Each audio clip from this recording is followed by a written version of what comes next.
Duomenų ir skaitmeninio turinio vertinimas yra esminis akademiniam sėkmingumui. Pradėkite nuo informacijos patikrinimo iš kelių šaltinių. Tai ne tik užtikrina tikslumą, bet ir didina pasitikėjimą savo išvadų patikimumu. Recenzuoti straipsniai yra tikras lobis. Jie buvo kruopščiai išnagrinėti ekspertų, todėl jie yra patikimi. Toliau visada apsvarstykite duomenų kontekstą.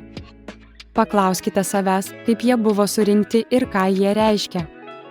Šis supratimas yra svarbus norint priimti tikslės išvadas.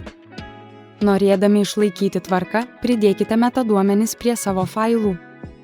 Pažymėdami dokumentus atitinkamais raktažodžiais, lengviau rasite tai, ko jums reikia.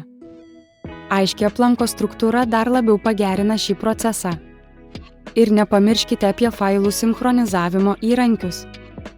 Jie leidžia pasiekti ir atnaujinti savo tyrimus per įvairius įrenginius, laikydami viską po ranka. Patikrinę šaltinius prioritetą teikdami recenzuotiems duomenims, analizuodami kontekstą ir išlaikydami tvarką, gebėsite kritiškai įvertinti informaciją su pasitikėjimu, stiprindami savo akademinį darbą ir tobulindami tyrimo įgūdžius.